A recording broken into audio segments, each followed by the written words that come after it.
Hey guys, I am Susie Cannon of Nayana Birthing here with the episode of birthing, the business of birthing babies during COVID for birth workers. And today I wanted to sit down and chat with one of my beautiful birth workers here in Mississippi, Tara Hopkins.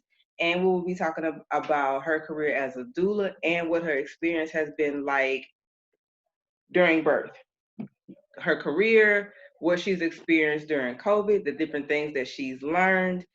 And enough about me, I will let Tara introduce herself and tell you what her experience is, and then we'll talk about questions and all of those things.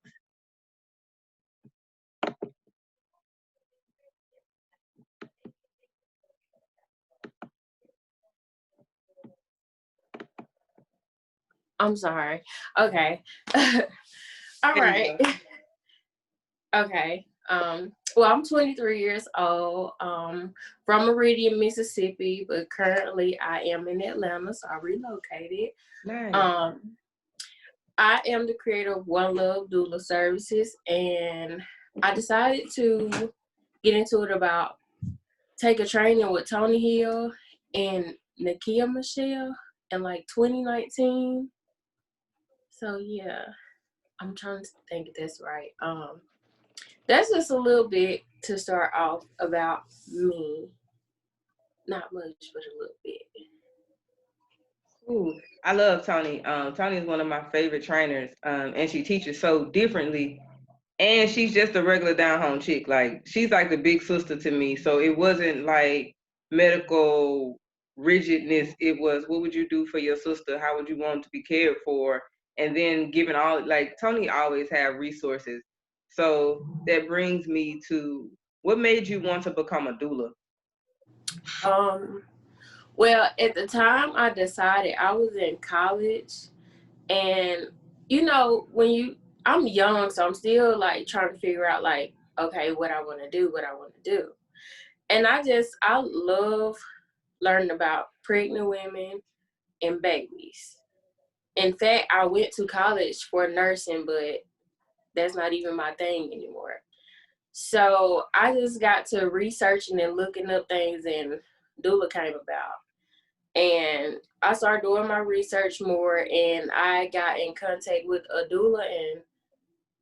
And no, I want to say I got in contact with Tony Hill first, and then I got in contact with a doula, or maybe it was the other way around, and it just went from there. Like I went to the training, and it just went from there. I thought it would be something that I would love to do, and I mean, I'm still rocking with it, and I don't plan on stopping. So how has COVID affected your business, your family, and your personal life since last year, or since was that 2019 when it really, really first kicked off? Like everybody talked about it in February, but in birth work, we now started to notice that people were getting sick that November prior to. So how has that affected your business, your personal life, and then what were some things that like advice and things that you got or learned during this season? um, Business wise, since I was just starting out, I actually like planned to like go to different states to like network with other doulas and put myself out there. But COVID stopped all that. Like I was literally like setting up to go to Florida and other places. So it affected that part, and that kind of like slowed me down because I didn't know what I was gonna do. Like I was new to it, and I was like, well, what I'm gonna do now? Like I know I can network, I can learn, but are people really willing to let doulas in to help with all of this going on? So Right. it slowed me down. And personally, it affected me because in March or April is when I got COVID. I was working at a hospital at the time, and I got COVID. So that's another thing that really just slowed me down. Um, I I'm trying to remember what it was, between March or April that I know for sure. So yeah. So with that, was it different from like your normal cold and flu or allergy season type thing? And also, I know that the hospitals have a hold, like you have to have a positive test, and then after the positive test, for us to be able to even be midwives or doulas in the hospital, we have to have 14 days quarantine before we do a home birth. So how was that different with having, so even with COVID being the pandemic that it is, everybody's business shifted from in person to mostly virtual. So even with the things that you're experiencing, like you had to take time for yourself and had to actually heal. So what did that look like? Well, the healing process, I'm not gonna say it was like super hard, but it wasn't really easy either. I can honestly say the first week I had it, it was rough. The second week it got a lot better, and I say that because that first week, I'm not gonna lie, when I got it, the first thing that was in my mind was like, oh my gosh, it's my time to go, you know. But I realized that I had to like shift my thinking, because if I constantly thought that, then I would like be in the state of mind like, okay, I'm about to go at any minute, I'm gonna be depressed, I'm gonna be down about it. But I couldn't think like that. So as soon as I shifted my thinking and I focused on, okay, what do I need to do to make it out of this? It started getting better within that second week. And I can honestly say my first symptoms were loss of taste and smell. I still have not recovered that. So yeah, and a lot of people, they will usually be depressed because they can't taste or smell. But when I got back to eating, I didn't even care. I was like, I'm still here. I can eat, so it'll come back when it come back. But it still hasn't came back. And I noticed one thing while I was sick with COVID. And by the way, I've never had the flu, so I don't even know what the flu is like. Never had the flu. I realized what I ate, it helped. And by that, I mean, I was craving like fast food. Like, I know I tried to eat Chick-fil-A one time. It wasn't happening. Like, my body just kept rejecting every time I tried to eat something that wasn't good for me. But then I ended up getting Chili's one day and I had some corn.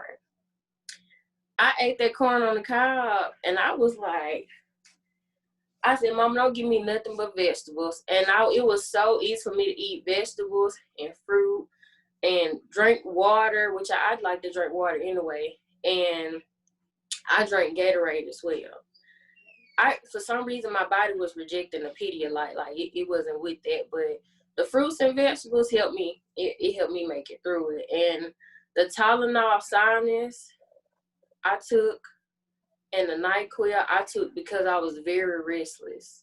Like I could not get sleep. So that was another thing. And a lot of people may think like, I don't think a lot of people think a lot into the mental part of it, but that's like the worst part, because I was stuck in a room looking at four walls every day. Like if I went out the room, it was to shower and use the bathroom and go outside and get sun. And that's another thing that really helped. Just walking up and down the sidewalk as much as I could. And I hated going back in my room so much that I would stay outside. So I got so sick that I just had to come back in.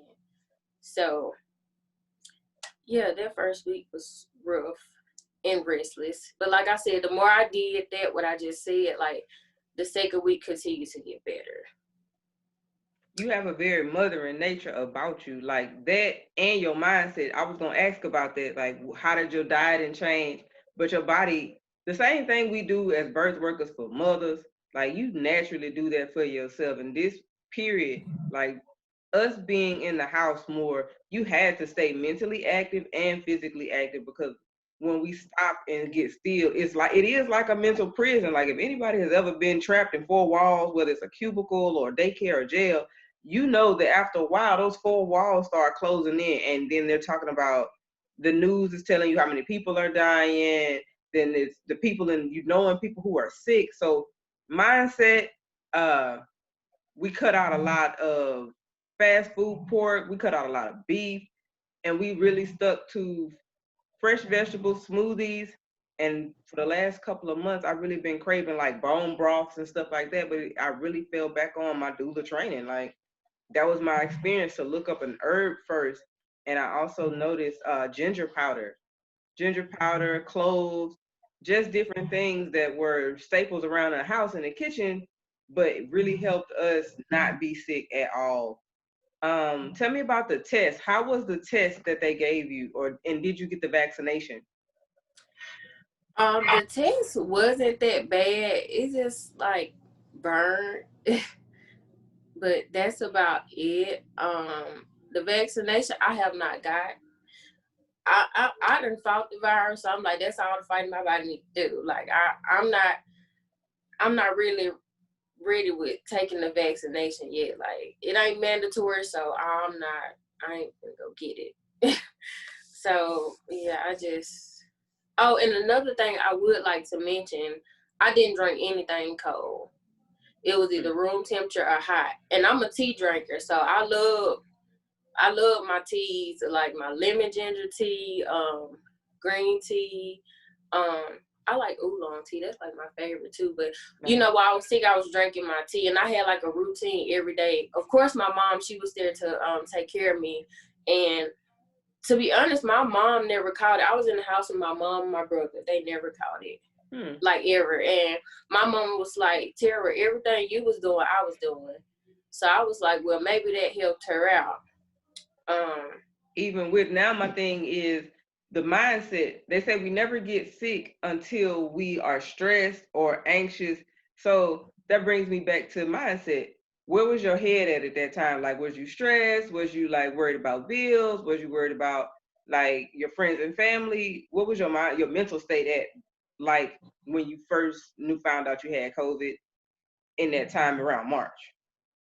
Mentally, like I said, I felt like that was just it for me. Like that when I got my test results back, I felt like that was it.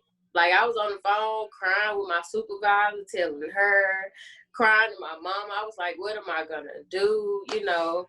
And that was just the first day. Like I was like that the first day. But like I said, I had to shift it real quickly if I wanted to, you know, I feel like if I wanted to make it through it and do what I had to do.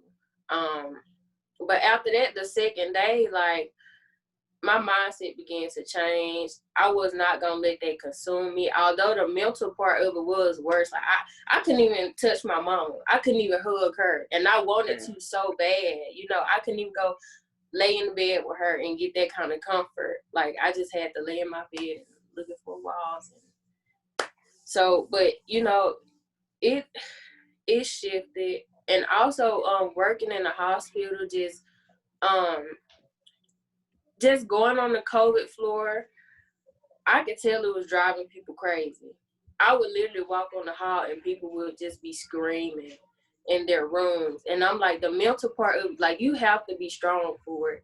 And some people, they were going through it. And I wasn't even in the room. I could just hear it. So mentally, you do have to shift and be prepared for it. Even if we not prepared, but you have to.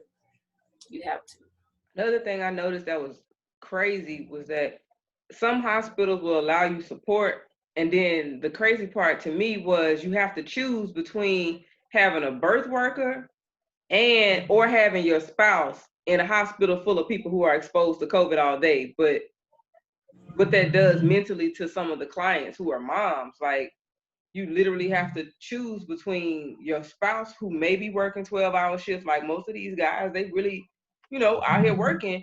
So then what is that like to have to choose, or either birth alone and you feel like you hear people screaming in the hospital, like literally even now, and you just trying to birth your baby? Yeah, I did witness that, just working in the hospital, how they can only have one person. And I can just tell, like, a lot of them were worried. Like, a lot of the moms were worried. And I'm just like, I'm on the clock, but I really wish I could be y'all doula right now, but that ain't my place. You know, some people, they had somebody there, and some people, they just didn't. And even when they had somebody there, some people, like, well, the person that was there with them, they weren't as attentive as they should sometimes. And some people really were, but I feel like they would have definitely needed that extra support. I wish that it wasn't like that. I wish they could have a doula and that one other person for them. But even if we had to do like some type of decontamination thing, because right now the Mississippi mortality rate for moms and babies is pretty high. So think about that as people who are melanated, we're already struggling with being heard in the hospitals. And now when we do have support, they're already restricting us about, oh, well, we can't have these people in here. And you have to worry about yourself, your team, and the health of your baby. Like it's a trip. And especially when, as a doula, your job is to comfort the mom and keep her in a zone or peace. How can you rest or relax when you got to worry about who's around you, if they've been sick, and how is that going to affect you, your baby, and then being able to actually just do day-to-day things like run your business. Right, that's true, and that's a lot to think about, and that's just a lot on the mom within itself. I haven't been in, I don't have kids, so I haven't been in that position. I haven't been on the other side, but like I just seeing it, I can feel it. Like this really ain't easy for them, but they have to work through it and find a way, even if they don't have all the support. And that's what's so messed up about it, because they need it.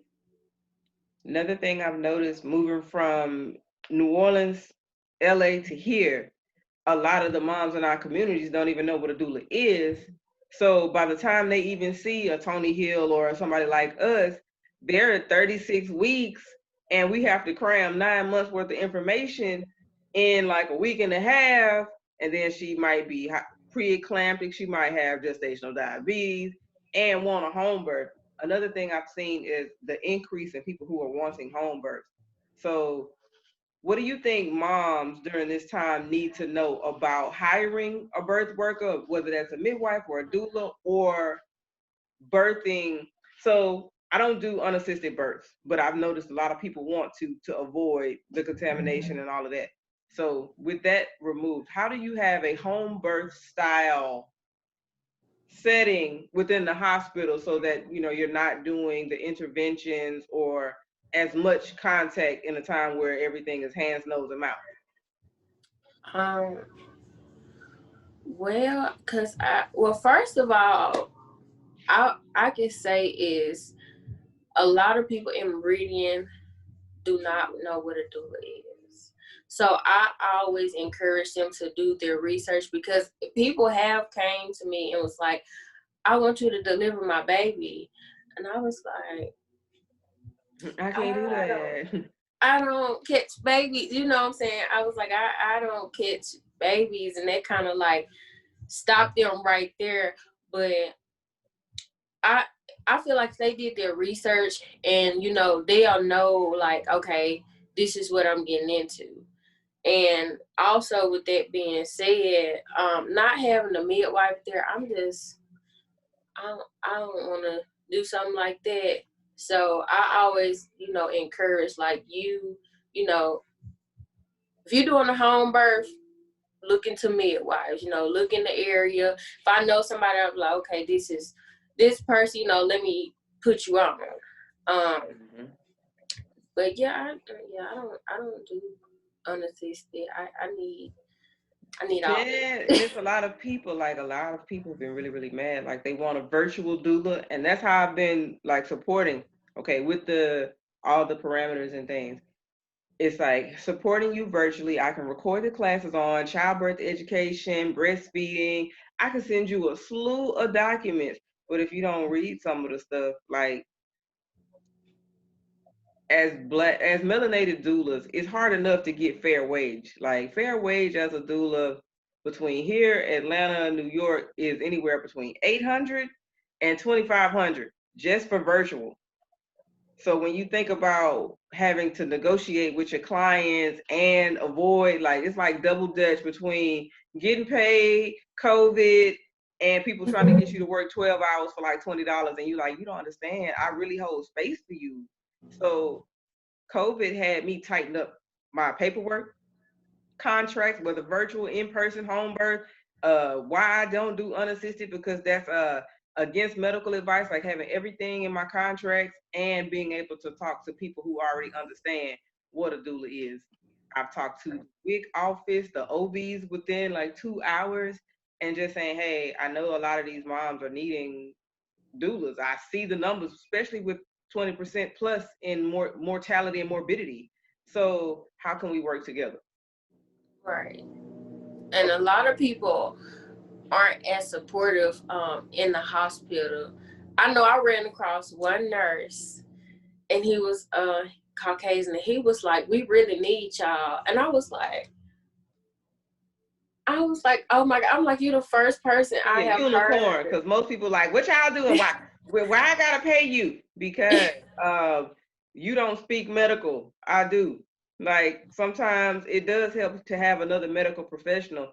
And for misconception that I hear is like doulas only train on like weekends, but if you had to support your mama, your sister, your cousin through birth, you would understand why it's so important to have another woman who's been there, whether she's had children or not. Just that sisterly love and support, because sometimes the spouse can't be there.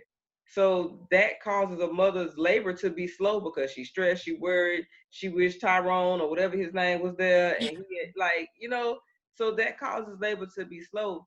And the thing that really burns me is a lot of medical professionals, first thing they say before they ever reach 6, 7, 8 centimeters is failure to progress. And they have these ladies lined up for C-sections that they're never really were emergencies. They just was bored, or they wanted to clear out the beds. And it's like, women deserve so much more, but COVID showed everybody, okay, now you're beginning to see what a doula is. Now you're beginning to hear, like, that might not be such hippie stuff after all, when you actually understand that it's you and your homegirls Netflixing and chilling while you birth your baby. What better way could you? Now, if we have to do hospitals, that's good too, because if you code out, everything's right there. So you don't have to be connected to, if you don't want an IV, you can have a hep lock. You have, as long as you can have blow by oxygen, you pretty much can get up and walk around the hospital. So it's educating moms on how to be safe during COVID, what to do if you have it, and how do we still be able to work as birth workers doing all of this, because money and bills don't stop. Right, that's true. That is so true, and I don't think a lot of people realize that. I feel like once a lot of people that they don't do their research, they feel like they have a doula for the whole 9 months, and I be like, that don't add up. That's a lot of time and energy we would have to put into it. Like, we wouldn't even be able to take multiple clients because of the energy we have to put into just that one person for a whole 9 months. Yeah, I have packages. Ma'am. Yes, ma'am. Because there are some clients, like, I found out that there's a thing called what is it? Prodromal labor. Prodromal labor is not quite Braxton Hicks, is not quite true labor. It's, I'm so stressed out, I'm causing my body to have false contractions. Well, not necessarily my body to contract, but it's not quite time. So your body's doing stuff, but you're not really ready, and it's because you're stressed. So I'm talking to this lady. I was like, if you just really lay down and relax, you would be able to get some of these labels off your chart. It's really your mindset.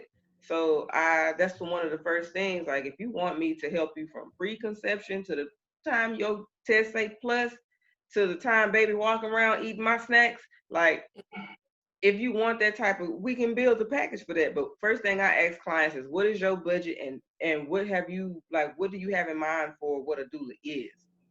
Because if you think I'm about to catch your baby, you have no idea what I do, and you're not about to waste my time.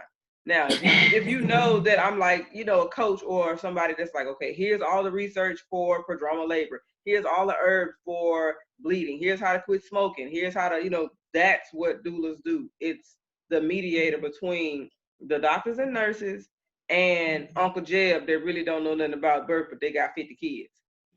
So, because those are the ones that's giving the advice. And it's like, that ain't it. That ain't what you're supposed to do. But I can see why a lot of these people don't know, because think about how many families in these communities really even talk to their children for real about sex, conception, how to keep their body clean, the fact that little girls have 3 holes and not 2, wiping front to back and not back to front. Like, I'm still teaching these lessons, and so I'm still teaching women these things, and it's like those things add up when everybody's in the world's in a pandemic, and you have to keep everything clean, because home birth, I literally have to be up close and personal, and I can't afford to be asking none of those questions. So knowing how to maneuver and being able to support families. What advice do you have for someone who is considering being a doula?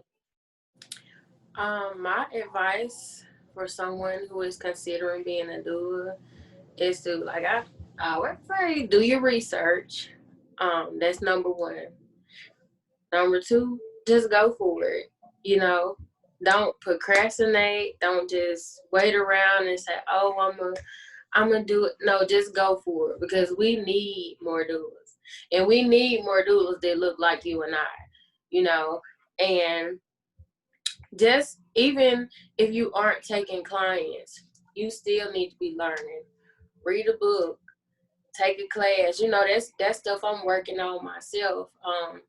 Look into other things that you can provide as a doula. You know, it does not just have to be birth and that's it. Look into other things, because there's so many other things that moms need, you know, and just overall go for it. You won't know until you try. Cool. Before we wrap up, tell everybody how they can get in contact with you or find more about what you're doing. Okay, I'm really active on Facebook, so my name is Tara Hopkins. I'm gonna spell it out. A lot of people spell it wrong. It's TerraHopkins, and you will see whenever you see a sunflower, think of me. My picture is like I'm in a sunflower field, so you won't miss it. And you'll also see One Love Doula Services on my page. Click on my page, like it, and follow it. I'm not really active on Instagram, but I'm trying to be. But I'll tell y'all my name anyway. It's 2 underscores, antisocial extrovert, with another 2 underscores. And that's all I'm really active on social media. Cool. Thank you for chopping it up with me. I would love to chop it up with you in another 6 months to see where you at and how can, we work together and support one another. I wish you well and a lot of success, and Happy New Year, sis. Thank you. Same to you. You're welcome. Peace.